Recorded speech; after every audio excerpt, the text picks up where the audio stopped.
Well, I really hope I'm using base Puppet Chan stats and all the information, really, but that's who the character is going to be for today, so I'm hoping that everything is as vanilla as possible. For some reason, I did a quick check as I get 10,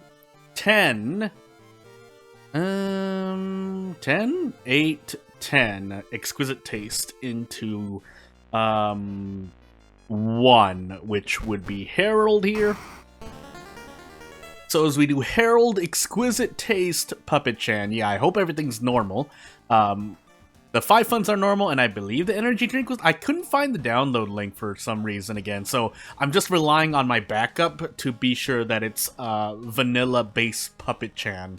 As I have Strength, Second Encounter, Takshi, Second Mystery, and Knowledge, and maybe Dexterity. But, yeah, this... Having 1 point of Dexterity, I mean, it's not balanced for Harbinger, so yeah. We'll deal with it. As great as resting might be, funny enough, Prepare can be better, but I think usually you'd want to take resting. But since I know I'm going to be using a bunch of Doom, we're going to instead... we're going to instead leave Prepare on so we can at least get funds if and when needed. So, and if that's a bad idea, it's a bad idea. So, yeah, moving on. Let's see what we've got today. Take our bath, do our thing. Really working on that tips video, I swear. But also working on another thing that I had a good idea for because, well... You can't ever stop the flow of questions that come, but you can definitely curb them down or redirect them to other places as we get Arms, Sailors, Bulletin, Kana, and Flood. So, we'll see what I ultimately plan to do, as I do get a weapon here, but another hardware, nope, guess not. We have Flood, no painting, or Ward, thankfully, but... I think actually the Carpenter Hammer may be better. If only for the fact that I won't be able to really brace into anything anyway.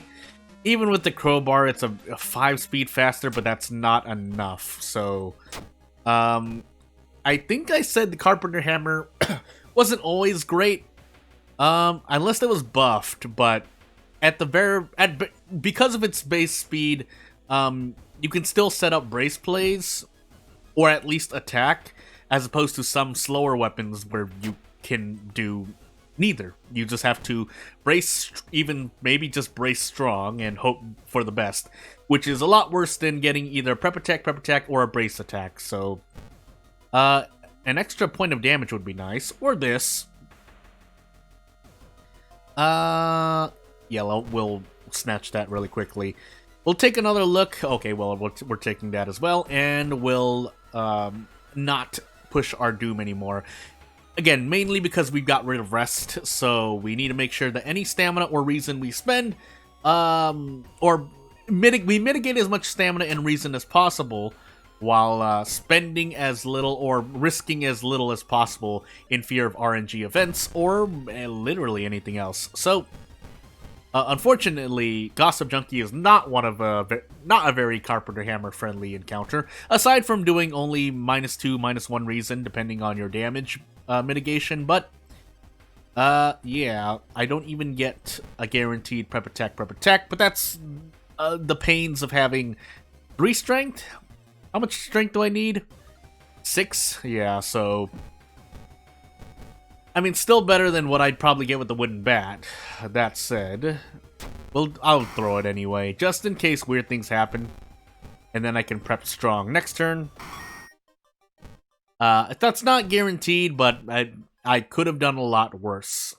I could also choose to run at some certain points, but I don't think I want to run just yet, not knowing how high my Doom's gonna go. I do have Flood, but... it's going to do a lot of reason damage, so definitely want to prepare for that. I think I may even leave it for last, as I Kana poke an eye out, because with Kana, the damage will go up and then back down by nature of Mystery 4 scaling, and then having Kana obviously mitigates a 1 point of damage. So therefore, Flood should... I can take Flood 5th and feel a bit better, but how much better, or if I even survive to that point, is up to debate. And up to my own strategy to figure out. So the Gossip Junkie was our first encounter. Let's see what I want to do from now on. In a weird way, I probably should have traded stamina for a reason there. Now I just missed out on an extra point of reason, because I would have traded 2 stamina for 1 reason. Yeah. Bulletin, Sailor's Arms. We'll do Bulletin next. We'll do Arms third, I guess, just in case we have Timeline B. Do I want to get... And yes, I do have Ashen Contract and Book of Gore, but Ashen Contract is more used in Mermaids or Akamanto, because neither Flood nor Arms are human encounters. Did we get Blood Moon, really? We did. No, we didn't. It's just the Carpenter Hammer on top of the Stalker Girl having that much power, resulting in the accuracy you see here. So, a point at least, if we're to make this video a bit, not spicier or interesting, but to think on strategy again. Gossip Junkie was 18 HP base, and Stalker Girl's 18 HP base as well, because 1 HP after the first mystery. But, yeah, so there's this threshold I talk about doing 8 damage per turn. Or if I didn't say it, 8 damage per turn is kind of around the average if you're using a steak knife or other faster weapons or revolver type weapons. You do 6, or 6 is the magic number, I'd like to say. But usually you're looking for 16 or 8 to 18 HP, because that allows you to do things like, hey, with a 3 damage weapon, you can attack 2 times every turn and get out in 3 turns. That way you're only taking, in this case, it would have been -2 all damage. If you're using a 4 damage weapon, hopefully you can prep attack, which I can't really do here, but for theory's sake, let's say I have a 90% chance here, then you can reasonably say I'm going to do 16 damage, and then, again, it's going to be 3 turns. 3 turns isn't the best thing on Harbinger, but you can still work around it, especially if you have a good event knowledge. Unfortunately, what happens is that on 16 or 17 HP encounters and above, again, it's really, if you don't break, first of all, you have to break that threshold. I can't even break it reliably here, because this is a 45% hit right here. So you have to do it. And then second, yes, it has to be a 16 HP or lower encounter.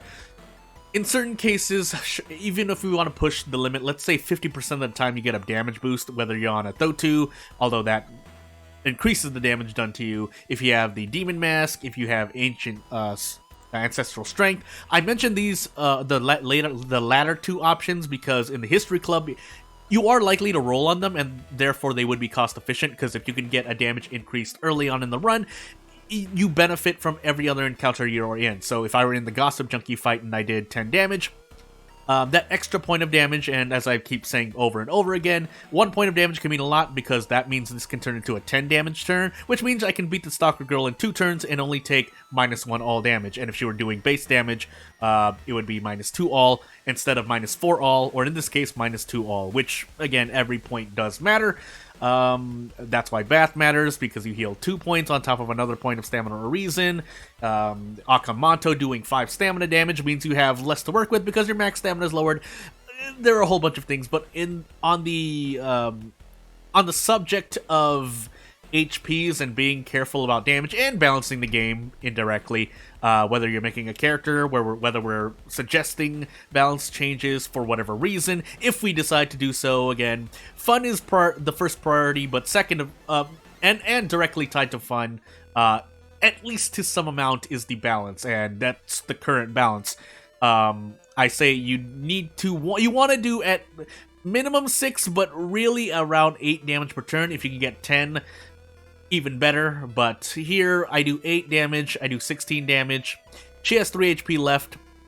In some cases, like I said, if you have an extra point of damage, you can mitigate this. If you pick up weapons or if you pick up a steak knife from an event, or from defeating the Young Witch encounter, if you pick up things to throw, even if there was 2 HP damage, you might be able to do a brace play, where you can do this, although she's only doing -1 all damage, but again, threshold. So I push it to 18 HP because sometimes you can brace and then do a punch, which kind of mitigates, so we're adding an extra 2 to 3 damage on top of the 16 HP threshold I usually talk about, or sometimes talk about, so you have that, therefore you have 18 HP, sometimes 19 HP if you're in a THO2, but that's beside the point. And that would still require another turn anyway, but 2.5 turn encounters is what I like to call them, or what I'll probably call them right now, aren't bad, but here, again, it wouldn't matter because I'd be taking -3 all anyway. It's a whole thing. So, again, things to keep in mind, or for no one else than myself to think about, but the chance of me hitting this at all means I could possibly be in here for like 4 all. But I don't want to run, so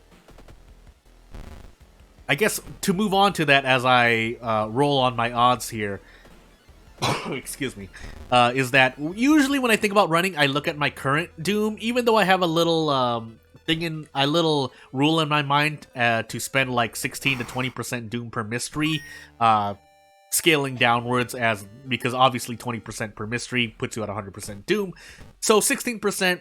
Times 5 leaves you at 90% Doom, so, but even then I look at my current Doom, I look at where I am, I say, okay, 27%, I don't want to go over 40% on my second mystery. If I run and I have this amount of investigations left, I'll go over, so I'll try not to run. That's where I get those numbers from. Unless, of course, you have things like, well, in my case, Book of Gore, or you can rest. I can't rest here, but that's my calculations behind whether I personally decide to run or not. You can, I'm sure you can optimize it. I think that I looked at things before, and you can.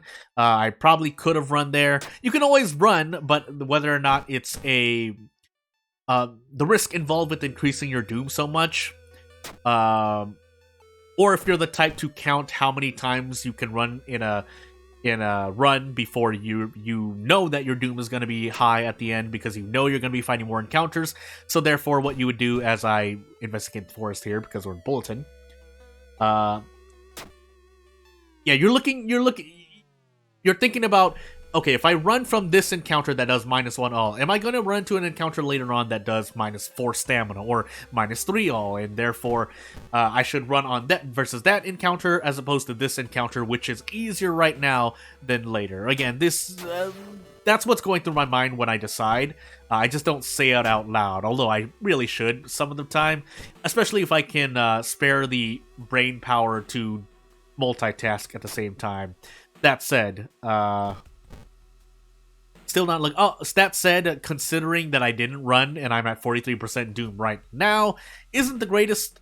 But at least we have Flood, and if I had Scissors, I'd feel more comfortable. I'd kind of reduce my threshold and be like, okay, I can hit 42, 44% Doom. I can go a little. I can be this high if I know I have Scissors and or Flood. But yeah. Anyway, we're gonna give up so we can lower Doom and get Frostbite, which we can't actually heal from. So. Yeah, well, we can go to the doctor's office, but we can't go to the nurse's office, which is what I'm trying to think about, which is 3 Doom for all minor injuries, but usually it's 1 minor injury, so that's the cost efficiency I have in mind.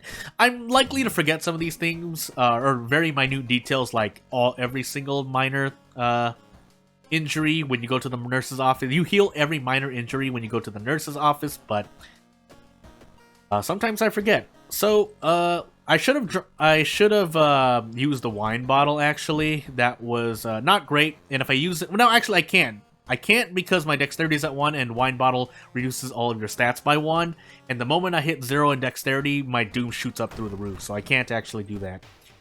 I think I can throw it, question mark? If not, well, I'm going to sell it anyway. Because if I go in here and get rid of this Frostbite, I'm gonna be at 1 fun regardless, and we'll take the painkillers in the meanwhile. That's temporary max stamina decrease. Yeah. Nope, never mind. That It's just -1 max stamina. Not that I'm going to be that high on max stamina anyway, but I don't think I have, well, technically. I mean, I might as well, it's free, so, and it is a max threat level location, but we're in arms, so we're going to be investigating the apartment for the whole mystery anyway, but hey, we'll reduce Doom some more. The good thing about reducing Doom, even though I can't rest right now, is that when I reach the lighthouse later on, I'll have more lighthouse rests. The bad thing about it, and yeah, I needed another point of stamina. I need at least 5 stamina to prep attack. At least I'm remembering that now rather than later, but, can I even fight? Yeah, I think I can. We'll see. But, I was gonna say something else. Now I forgot, because this Gigolo is doing damage to me. I think I can just brace into, well, I have to risk a punch, because it's not guaranteed, but 1.5 turn is what I wanted to think about. As I do Desperation, Prep Strong? Yeah. But 5 strength for Carpenter Hammer. These are the types of things I'm still kind of trying to remember for sure. You know, using certain weapons and what stats you need to break thresholds like prep attack, brace prep attack, brace 3, 2, 1, attack, boost, attack. So I took prepare, I might as well use it like that. But I was gonna do something else. I forgot. Anywho. Yeah, stat thresholds, and even just remembering more events and stat checks and what I want or don't want to take. Nice death, by the way. I need to forget a spell. Again, I have Book of Gore, but I would like to not give myself more injuries, if at all possible. Yeah, that's really important, by the way. With 5 strength, would I even be able to do this? No, I wouldn't still. But I can at least do this with 4 strength. The problem is that this encounter has too much power, so I'm likely to miss. Yeah. I guess we just roll. This is the best we can do, so we'll just roll. Thankfully, Kana is mitigating damage, but I think I... What was that? Well, why did I take... Did I just lose an extra point of reason? Why did I lose an extra point of reason? Anywho, moving on. Yeah, not much I can do. Next turn, whether I hit the second attack or not, I'm just gonna Desperate Action if I survive. And, yeah. We'll take her out. The funny thing is, now I might want to consider taking Flood, because, I can rest a lot more. So I'm gonna do I'm gonna take that into Reason Healing. And yeah, so this is the only time those or one of the few times those perks, Unrelenting and the other one, forgot. I have both of them. Predestined and Unrelenting are technically useful because you can either double stack on healing or take the perk and technically do healing while taking a stat. It's still healing. It still does something for you. The max stamina, max reason part isn't as important unless you're doing something like Scars, wearing a ring with a demon mask or something weird like that. But yeah, I think I'm gonna do Flood now. Yeah, we're gonna do Flood now. Unfortunately, we're gonna do Flood now. I need 5 strength, but I don't think I have the luxury of taking Sailors into it. So, I really hope I hit this, 90%, but I've rolled a lot of RNG, so there's a chance I miss it. But for now, we survive, and we see where we can go. I need to do 1 school investigation before I rest at Aldo, so here's hoping I don't die to stamina. Well, there's the Reason, and I'm not even going to be able to heal enough Reason, but... I know I can rest twice, and then we'll look for the Theologist before we... Unless damage is what I want here, but that would be really weird. Usually that's not the case. And the reason that's not the case is because enemies usually have more HP than you do, so therefore an extra point of damage done to them is less effective than... mitigating damage done to you, because mitigating damage done to you gives you more turns to attack, and every extra point literally divides the number of turns you have to defeat the enemy.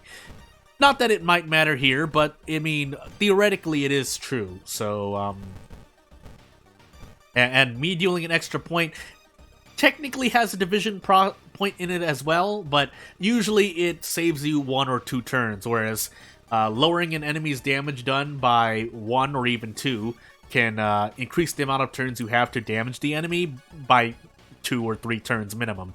So, yeah, we might as well just go all out here, and then we start to brace. And it would have been nice to hit both, but I didn't get to. 30%, we're only on a 30%. Do I just have to eat this bad? No, because I take double damage, right? If I eat this bugged, badly bleeding attack. I'm pretty sure it's a bug. So I guess we're just gonna roll on 30. You know what? No, let's, for science, there are no stakes or low stakes here. So I'll just do this. Why am I trying to strong attack? So let's find out. I'll go down to about 6 reasons. Yeah, never mind. I guess I'm just gonna keep doing this then to at least guarantee 1 attack. And yeah, we'll just eat all of this badly bleeding and start casting Book of Gore until I get a broken jaw. Use 1 of Book of Gore, by the way. So yeah, if you're looking for someone who's really unlucky, may I present to you the footage you see on screen. Of course, Ashen Contract and the other... Basically, right as of this update, until something changes 1.0, both... if you run into an Eldritch enemy, which is what this symbol means... you can't use any insta-kill spells. If it's a human enemy, both insta-kill spells will work. And then obviously, if it's a non-human enemy but non-Eldritch enemy, you can use one of the instant kill spell. You can specifically Ashen Contract, but not the Threat of Fate spell. But how I remember it is really easy. If I know... If a boss... Okay, and just into the future, before I pretty much die here, which I'll just brace into doing this to get as close as possible. But yeah, if anyone makes custom mysteries in the future and we are allowed to make bosses in the future, just know that just making your boss an Eldritch enemy makes them infinitely harder because you cannot use insta-kill spells. I guess on the flip side, they become a lot easier, not too much easier, if you make them a non-Eldritch enemy. And if you make them a human enemy, then they're more susceptible to insta-kill, but... yeah, just being an Eldritch enemy means, no, you cannot use an insta-kill spell, which opens up an avenue of defeating the boss, which does help out. But since that's not the case, and since most bosses are Eldritch enemies anyway, yeah, that's... there's a balance there, but whether that's good or not, or... well, the more Eldritch bosses we have, technically that's still balanced. Where, I mean, it's World of Horror, where you're fighting enemies that... You're fighting supernatural enemies, so they should be supernatural, but I don't think I'm going to be able to do anything. Yeah, so... Yeah, Broken Jaw, use 1 of Book of Gore isn't great, but it's not like I had much else to do. And I think I have to try and dodge. Never mind, I can't. With 1 dexterity, I can't. Not that most characters would have 1 dexterity, but just know that Puppet-chan, oof. Anywho, not balanced for Harbinger, though, so she gets a pass there. And she gets 5 funds, but I had Exquisite Taste, which actually limited my options a lot, which probably contributed to a lot of my loss here. Out of my control. In my control, I guess what I could have done was tree a lot more, but... A Pack of Cigarettes would have definitely helped. I can't even dodge, so I guess we... die, really. There's no way out. Actually, there's no way out. 12, 8, 20 damage, yeah, and I need 36 HP's worth of damage. And just for curiosity's sake, but... yeah, I guess I'll see you in the next video. Probably a challenge video. Let me just say, by the way, that I enjoyed... Those were 30% attacks, right? The normal and the strong. I like the fact that I rolled 30% twice there, if that was the case, but go back and check. What a time to have good luck. Gosh dang it.